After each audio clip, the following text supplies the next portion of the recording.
வலிமையை உறுதி செய்யும் சிலாஜித், கவனத்தை மேம்படுத்தும் அஸ்வகந்தா மற்றும் உயிர் சக்தியை பெருக செய்யும் சஃபேடு முஸ்லி போன்ற இமயமலையின் உணவுப் பொருட்களை கொண்டு வந்து மிஸ்டர் பர்ஃபெக்ட் உருவாக்கப்பட்டுள்ளது. உங்கள் முழு குடும்பத்தின் ஆரோக்கியத்தை மா நேச்சுரல்ஸ் மூலம் உறுதி செய்திருங்கள். 100% இயற்கையான மூலிகை பொருட்கள் மூலம் உருவாக்கப்பட்ட மிஸ்டர் பர்ஃபெக்ட் மற்றும் மிஸ் பர்ஃபெக்ட் தலைமுறையாக குடும்பங்களின் உடல் வலிமை, மன வலிமை மற்றும் மகிழ்ச்சியை பெருக செய்கிறது.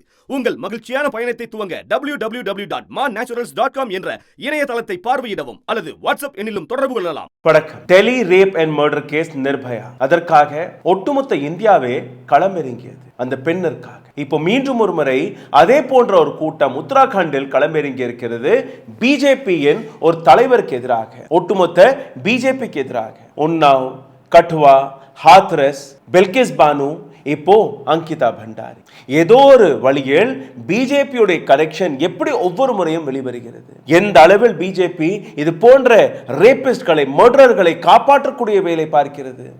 அனைத்துமே இன்னைக்கு மக்களுக்கு முன்பு வந்தால் கூட பிஜேபி ஒரு துளி கூட கவலைப்படாமல் மக்களுக்கு எதிராகவே தன்னுடைய ஆட்சி பலத்தை, தன்னுடைய அதிகார பலத்தை இது போன்ற நபர்களை, இது போன்ற மிருகங்களை காப்பாற்றுவதற்காக பயன்படுத்துவதை நீங்க எப்படி பார்க்கிறீர்கள்? அங்கிதா பண்டாரி 19 வயது ஒரு பெண்மணி.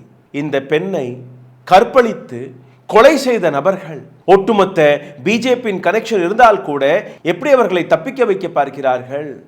இந்த நபர் இன்னைக்கு மக்கள் யாருக்கு எதிராக இந்த போராட்டத்தை நடத்தி வருகிறார்களோ அந்த நபர் அமித்ஷாவிற்கு நெருக்கமாக இருக்கக்கூடிய நபராம், நரேந்திர மோடிக்கு மிக நெருக்கமாக இருக்கக்கூடிய நபராம், உத்தராகண்டின் சீஃப் மினிஸ்டரான புஷ்கர் சிங் தாமி அவருக்கு மிக நெருக்கமான நண்பராம்.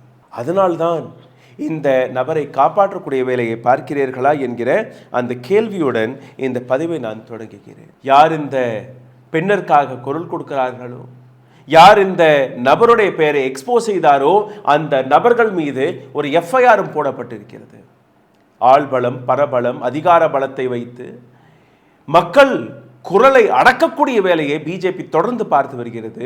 இதற்கு மேலும் இந்த நாட்டில் ஜனநாயகம் இருக்கிறதா? இதற்கு மேலும் நரேந்திர மோடியுடைய அந்த வார்த்தையை நீங்க நம்புகிறீர்களா? பேட்டி பச்சாவ், பேட்டி படாவ். அங்கிதா பண்டாரி விவகாரத்தில் எந்த அளவில் பிஜேபி வெட்கமே இல்லாமல், இதற்கு முன்பு குல்தீப் சிங் சேங்கருக்கு ஒரு ரேபிஸ்ட், ஒரு கன்விக்டட் மர்டரர், அவருக்கு எப்படி பெயில் கிடைத்ததோ அதே போன்ற வேலையை தான் அதற்கும் மேல ஒரு படி மேல இந்த விவகாரம் இருக்கிறது. இதனால் இந்த வீடியோவை கடைசி வரை பாருங்கள், உங்களுக்கு புரிய வரும் எந்த அளவில் இந்த நாட்டு ஒரு அரசியல் கட்சி ரேபிஸ்ட்களுக்காக, மர்டரர்களுக்காக தன்னுடைய அனைத்து ஆட்சி பலத்தை பயன்படுத்தி அவர்களை காப்பாற்றி வருகிறது. இந்த கூட்டத்தை பாருங்கள். இந்த கூட்டம் சாதாரணமான கூட்டம் கிடையாது, மக்கள் கூட்டம், மக்கள் அலை. நேரடியாக அங்கிதா பண்டாரிக்கு நியாயம் கிடைக்க வேண்டும் என்கிற அந்த கூட்டம் எதற்காக வெளிவந்தது? யாருடைய பெயர்? எந்த விவிஐபியை நீங்க காப்பாற்ற பார்க்கிறீர்கள்? எந்த விவிஐபியை நீங்க சர்வீஸ் கொடுங்கள் என்று நீங்க கட்டாயப்படுத்தினீர்கள்? எந்த விதமான சர்வீஸ்? அனைத்துமே நீங்க பார்க்க போறீர்கள். அதற்கு முன்பு ஒரு சிறிய கோரிக்கை. இது போன்ற வெளிப்படையான கடுமையான கேள்விகளை நாங்கள் கேட்டு வருவதால் எங்களை முடக்கக்கூடிய வேலையை பார்த்து வருகிறார்கள். இந்த வீடியோவை பார்த்து கொண்டிருக்கும் போது ஹாய், ஹலோ, வணக்கம் அல்ல உங்களுடைய கேள்விகள், கருத்துக்களை நீங்கள் எழுதிவிடுங்கள் கமெண்ட் பாக்ஸில். இதை செய்தால் எப்போதும் இந்த வீடியோவை ஏராளமான நபர்களிடம் எடுத்துச் செல்லலாம். 2வது, யூடியூபுடைய அல்காரிதத்தை உடைப்பதற்காக லைக், ஷேர், சப்ஸ்கிரைப் பட்டனை தட்ட மறக்காதீர்கள். பொருளாதார ரீதியாகவும் எங்களை மிகப்பெரிய அளவில் முடக்கி இருக்கிறார்கள். அதிலிருந்து மீட்டெடுப்பதற்காக அருகில் இருக்கக்கூடிய QR கோடை ஸ்கேன் செய்து உங்களால் முடிந்த உதவியை நீங்கள் தெரிவிக்கலாம். அங்கிதா பண்டாரி விவகாரத்தில் மக்கள் மற்றும் களத்தில் இறங்கவில்லை. பிஜேபியின் ஏராளமான தலைவர்கள், தொண்டர்கள் பிஜேபியை காரி துப்பி வருகிறார்கள். இவ்வளோ கேவலமான ஒரு அரசியல் கட்சியில் நாங்கள் இறைந்தோமே என்கிற அந்த கேள்வி அவர்களே கேமராவிற்கு முன்பு வந்து கேட்கிறார்கள். ஒரு பெண்மணி, பிஜேபியில் இருக்கக்கூடிய ஒரு பெண்மணி எந்த அளவில் தன்னுடைய வேதனையை, தன்னுடைய ஆதங்கத்தை வெளிக்காட்டுகிறார், அதை நீங்க பாருங்க. मैं हरिद्वार से आई हूँ, भाजपा से मंडल अध्यक्ष हूँ। ऐसी भाजपा को, ऐसी गंदी भाजपा को जिसने आज हमें रुला दिया। हमारी पहाड़ की बेटी, 19 साल की बेटी के साथ ऐसा बलात्कार किया और फिर उसे धक्का दे दिया। मगर इन दरिंदों को पता नहीं था कि पहाड़ की देवी देवता भी होते हैं। ऐसी मंडल अध्यक्ष का, ऐसी भाजपा सरकार का कीड़ा पड़ा। இது மட்டுமல்ல, பிஜேபியின் முன்னாள் 2 சீஃப் மினிஸ்டர்கள் அங்கிதா பண்டாரி விவகாரத்தில் நேரடியாக சிபிஐ இன்குவைரி நடக்க வேண்டும் என்கிற விஷயத்தை எடுத்து வைத்திருக்கிறார்கள். இவர்கள் காங்கிரஸ் நபர்கள் கிடையாது, மற்ற கட்சிகள் நபர்கள் கிடையாது, பிஜேபியில் இருக்கக்கூடிய நபர்கள் தான். பிஜேபியின் முன்னாள் சீஃப் மினிஸ்டர்கள் தீரத் சிங் ராவத் மற்றும் திரிவேந்திர சிங் ராவத் இரண்டு பேருமே இந்த கோரிக்கை எடுத்து வைத்திருக்கிறார்கள். நீங்களே கேளுங்கள். और मुझे पूरा विश्वास है कि क्योंकि अभी कोर्ट के विचाराधीन है, तो इसमें सरकारें कोई निर्णय नहीं ले सकती हैं, कोई भी कोई निर्णय नहीं ले सकता, टिप्पणी भी नहीं कर सकता है, सब जुडिस से मामला। लेकिन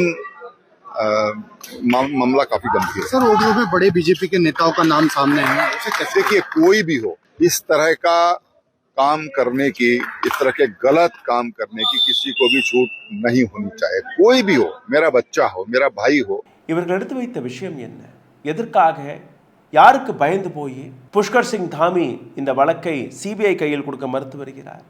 அந்த கேள்வியை கேட்டதற்கு எந்த விதமான பதிலும் கிடையாது. நேற்று புஷ்கர் சிங் தாமி ஒரு பிரஸ் கான்ஃபரன்ஸை வைத்து நாங்கள் யாரையுமே விட மாட்டோம் என்கிற ஒரு விஷயத்தை எடுத்து வைத்த பின்பு கூட எப்போ அந்த சிபிஐ இன்குவைரி நடக்கும் என்கிற அந்த கேள்வியை கேட்ட அடுத்த நிமிஷமே அங்கிருந்து எஸ்கேப் ஆகிவிட்டார். சிபிஐ இன்குவைரியை வைத்து இவர்கள் பயப்படவில்லை. மக்களுடைய முதல் கோரிக்கை சிபிஐ இன்குவைரி. ஆனால் அந்த சிபிஐ இன்குவைரி ஒரு நீதிபதி, சுப்ரீம் கோர்ட்டின் நீதிபதியின் தலைமையில் நடக்க வேண்டும். ஏன்னா ஏராளமான எஸ்ஐடிக்களை இவர்கள் அமைத்திருப்பார்கள். உன்னாவ் விவகாரத்தில், ஹாத்ரஸ் விவகாரத்தில், கத்துவா விவகாரத்தில் எஸ்ஐடி நடக்கிறது. ஆனால் எஸ்ஐடி அந்த அரசாங்கத்தை காப்பாற்றுவதற்காக தானே நடக்கிறதே ஒழிய யாரையுமே தண்டிப்பதற்காக கிடையாது. விவகாரம் என்ன, அதை நீங்கள் பார்த்து விடுங்கள். 2022ஆம் ஆண்டு ஒரு 18-19 வயதான அங்கிதா பண்டாரி உத்தராகண்டிற்கு அருகே இருக்கக்கூடிய ரிஷிகேஷுக்கு கொஞ்சம் நீங்கள் மேலே போனீங்கன்னா இந்த இடத்துல இந்த ரெசார்ட் இருந்திருக்கிறது. இந்த ரெசார்ட்டின் பேர் வந்தாரா ரெசார்ட். இந்த ரெசார்ட்டின் உரிமையாளர் ஒரு பிஜேபி தலைவரின் மகன்.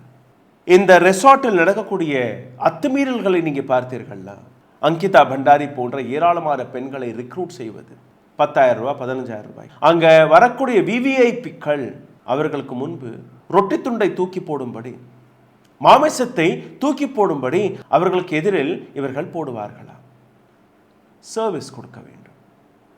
சர்வீஸ் என்றால் அந்த விவிஐபிக்களுடைய படுக்கை அறைகள் இவர்கள் போய் விபச்சார வேலையை பார்க்கணுமா?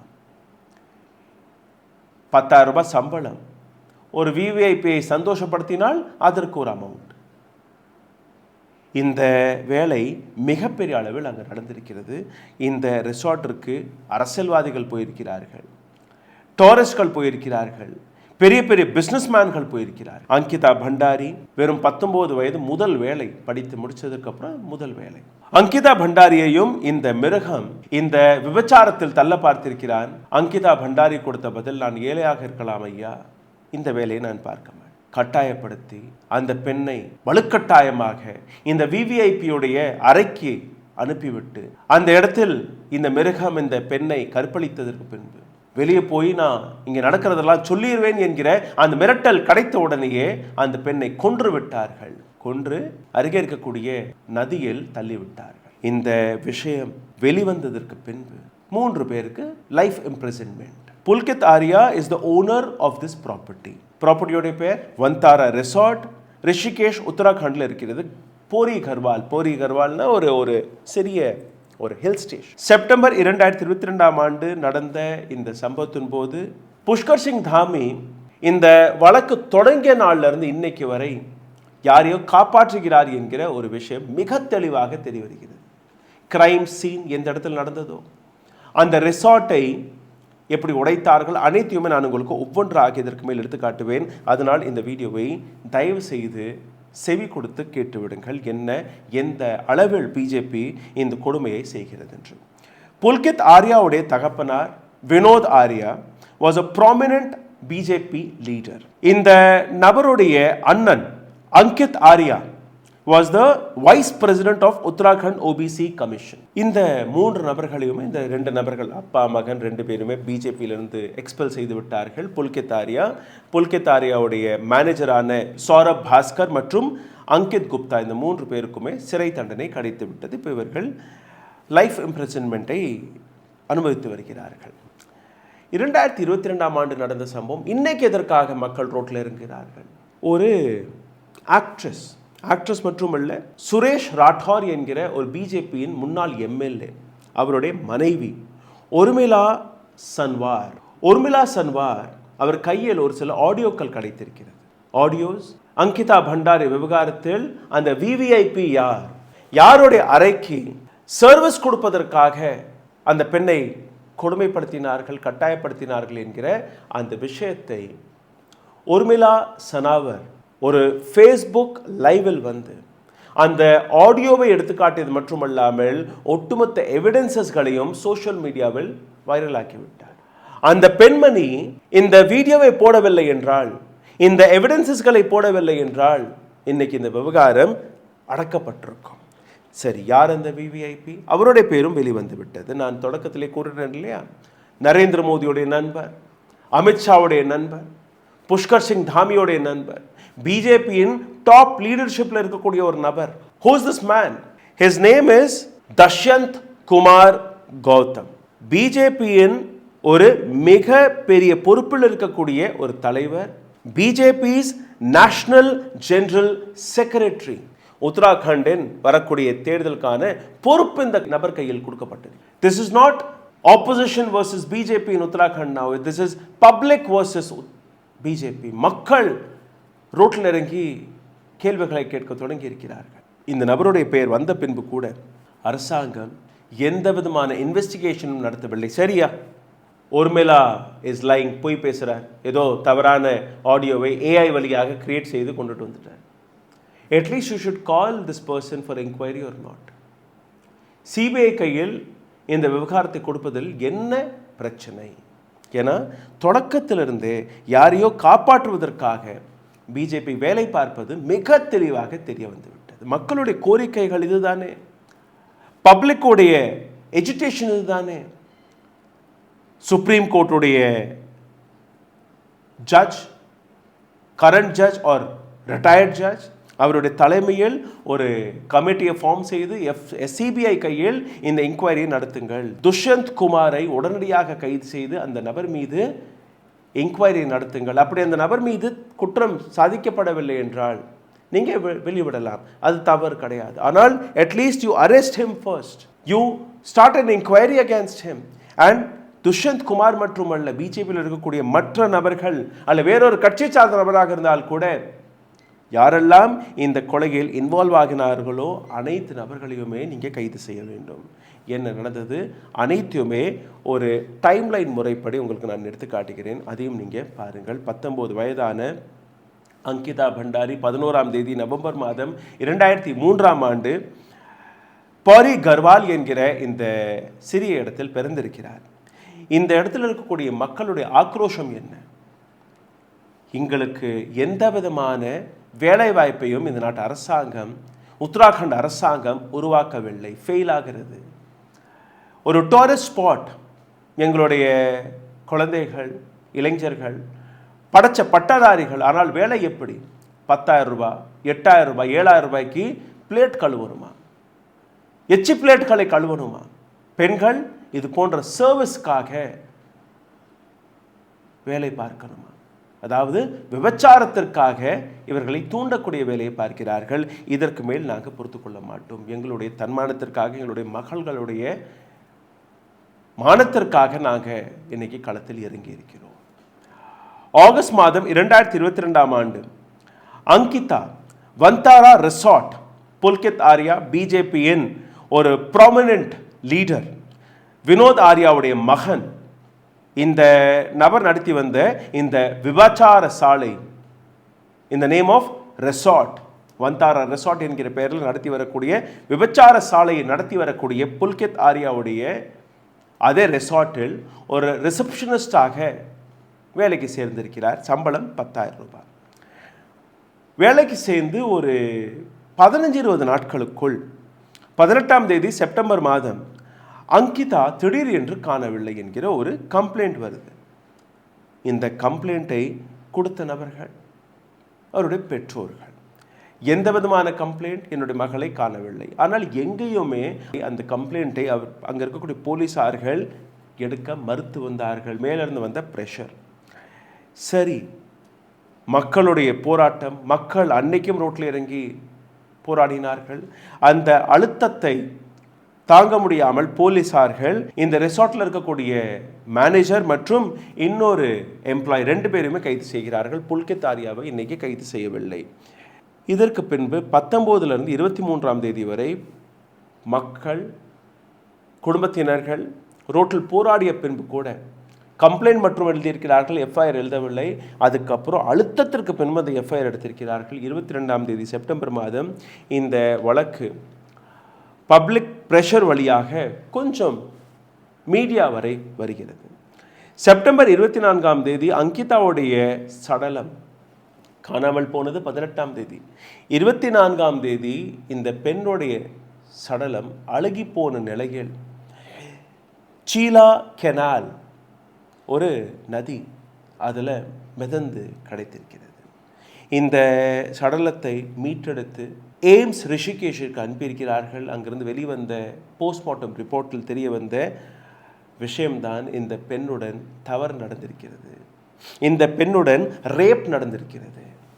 இதற்கு பின் என்ன? மக்களுடைய போராட்டம், மக்களுடைய கோபம் இன்னும் அடுத்த லெவல்.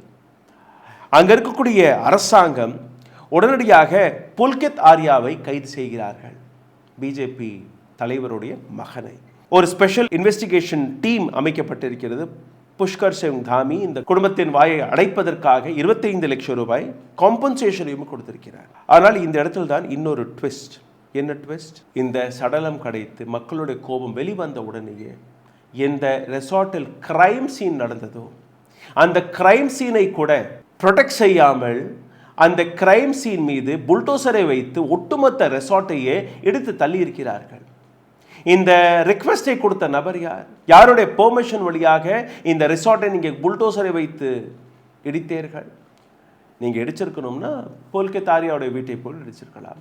எந்த இடத்துல இந்த கிரைம் நடந்ததோ அந்த இடத்துல எதற்காக நீங்கள் அந்த ரிசார்ட்டை இடித்தீர்கள்? ஏன்னா அங்கே இருக்கக்கூடிய மற்ற எவிடன்சஸ்கள் அழிக்கப்பட வேண்டும். ஒட்டுமொத்த ரெசார்ட்டில் விபச்சாரம் நடந்திருக்கிறது. ஒவ்வொரு அறையிலுமே நீங்கள் பார்த்தீர்கள்னா காண்டம் பேக்கெட்ஸ், சீமென், இது போன்ற ஏராளமான விஷயங்கள் கண்டெடுக்கப்படும். ஏராளமான எவிடன்சஸ்கள் கண்டெடுக்கப்படும். யாரெல்லாம் இந்த ரெசார்ட்ஸ்களுக்கு வந்தார்களோ அவர்களுடைய அங்க அடையாளங்கள் வெளிவந்துவிடும், புட்டு உடைந்துவிடும்.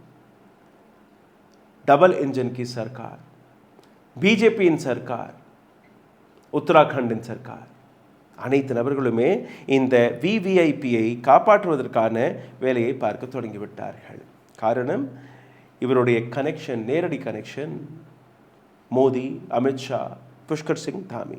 இந்த ஒட்டுமொத்த விவகாரத்தில் 500 பக்கங்கள் கொண்ட சார்ட் ஷீட் கொடுக்கப்பட்டது. சார்ட் ஷீட்டில் புல்கித் ஆரியா, சௌரப் பாஸ்கர் மற்றும் அங்கித் குப்தாவுடைய பெயர். அதற்கு பின்பு இவர்களுக்கு லைஃப் இம்ப்ரிசன்மெண்ட் தண்டனையும் கிடைத்து விட்டது. IPC section 302 murder, 201 suppression of எவிடன்சஸ்களை அளித்தது, 354 அவுட்ரேஜிங் மாடெஸ்டி, ஒரு பெண்ணுடைய தன்மானத்தை சீர்குலைத்ததற்காக அந்த சட்டம், 3 சட்டத்தையும் போட்டு இவர்களை வாழ்க்கை முழுவதும் சிறையில் அடைக்கக்கூடிய வேலையை நீதிமன்றம் பார்த்தது. 2023ஆம் ஆண்டு ஒரு எஸ்ஐடியோடைய இன்வெஸ்டிகேஷன், அதற்கான ரிசல்ட்டும் எந்த விதமான அந்த விவிஐபியோடைய பெயரை வெளிவிடவில்லை. மே 19ஆம் தேதி ஃபைனல் ஆர்குமெண்ட் நடந்தது. இந்த விஷயத்தை ஃபாஸ்ட் ட்ராக்காக நடத்தி முடிச்சு விட்டார்கள்.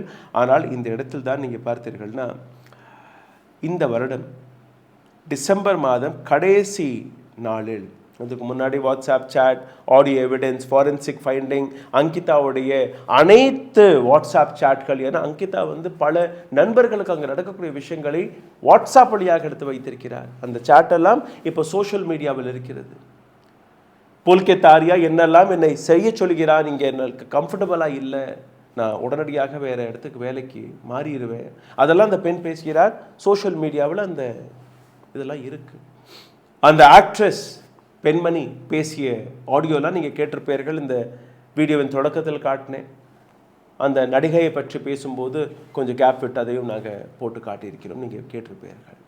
இவ்வளோ எவிடன்ஸ் இருந்த பின்பு கூட, ஒரு நபருடைய பெயர் வெளிவந்த பின்பு கூட, பிஜேபி லீடர் கட்டு என்கிற ஒரு நபர், சுரேஷ் என்கிற ஒரு நபர், இந்த தஷ்யந்த் குமார் என்கிற இந்த நபர், இத்தனை பேருடைய பெயர் வெளிவந்த பின்பு கூட எதற்காக உத்தராகண்ட் அரசாங்கம் இந்த நபர்களை ப்ரொடெக்ட் செய்யக்கூடிய வேலையை பார்க்கிறது? இந்த விவிஐபியுடைய பெயர் ஒரு ஃபேஸ்புக் லைவ் வழியாக வெளிவந்த பின்பு கூட எந்த விதமான ஆக்ஷன் எதற்காக எடுக்கவில்லை என்கிற அந்த ஆக்ரோஷத்தில் தான் இன்னைக்கு மக்கள் ரூட்டில் இறங்கி போராட தொடங்கிவிட்டார்கள். பிஜேபிக்கு ஒரு அல்டிமேட்டம் கொடுக்கப்பட்டது.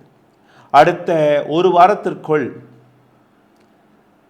வெளிவந்த பேரில் இருக்கக்கூடிய இந்த அனைத்து நபர்களையும் நீங்கள் கைது செய்து விசாரிக்கவில்லை என்றால் ஒட்டுமொத்த உத்தராகண்டையே நாங்கள் நிறுத்தி விடுவோம்.